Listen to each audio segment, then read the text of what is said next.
பிரசங்கி 3வது அதிகாரம் 11வது வசனத்திலே அவர் சகலத்தையும் அதின் காலத்தில் நேர்த்தியாக செய்திருக்கிறார், உலகத்தையும் அவர்கள் உள்ளத்திலே வைத்திருக்கிறார். ஆதலால் தேவன் ஆதி முதல் அந்த மட்டும் செய்தவரும் கிரியை மனுஷன் கண்டுபிடியான். ஆண்டவர் செய்கிற ஆதி முதல் இன்று வரைக்கும் ஆண்டவர் செய்கின்ற ஒரு காரியத்தை நம்ம கண்டுபிடிக்க முடியாது.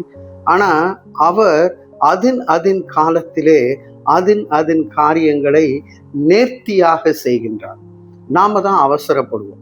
நாம ஐயோ நடக்கலையேன்னு பதட்டப்படுவோம். நடக்குமா என்று சோர்ந்து கேள்விக்குறியோடு உட்கார்ந்து விடுவோம். இப்படியெல்லாம் நாம் உட்கார்ந்து இருக்கும் பொழுது ஆண்டவர் இன்னைக்கு சொல்லுகிறாரு, அதின் காலத்திலே அதின் காரியத்தை நான் நேர்த்தியாய் செய்வேன் என்று சொல்லி.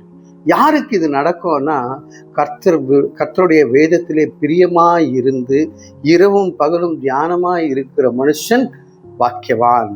அவன் செய்கிற காரியம் எல்லாம் வாய்க்கும். பிரியமானவர்களே, ஆண்டவர் நம்முடைய ஜெபத்துக்கு 3 விதமான பதில்களை சொல்வார். ஒன்று, ரெட் சிக்னல்ல போவாத அப்படின்னு சொல்லி, அதை நம்ம உணராம நாம போய் கடந்து போவோமே ஆனால் விபத்துக்குள்ளாக போய், இப்பவே நினைச்சேன் போகக்கூடாதுன்னு என் உள் மனசு சொல்லுச்சு.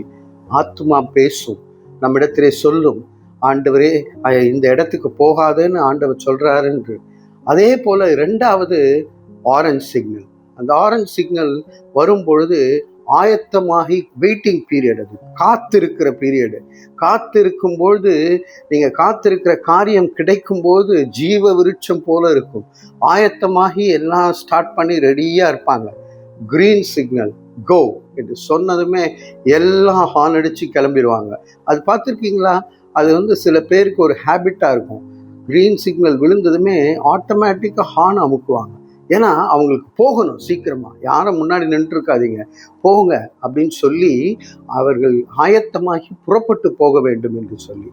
தாவீதுடைய வாழ்க்கையிலே படித்து பார்க்கும்பொழுது தாவீதோட success, the secret of success is he always enquires with God. ஆண்டவரிடத்துல போய் கேட்பான், ஆண்டவரே நான் இதை செய்யட்டுமா, செய், இது செய்யட்டுமா, செய்யாத அப்படின்னு. அவர் சொல்லாம, அவர் கேட்காம செய்த ஒரு இடத்துல தான் தோல்வியை அடைந்தார்.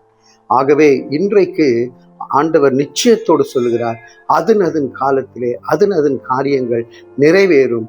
பதட்டம் வேண்டாம், விசுவாசத்தோடு காத்திருப்போம். ஆண்டவர் நமக்கு ஜெயத்தை கொடுப்பார்.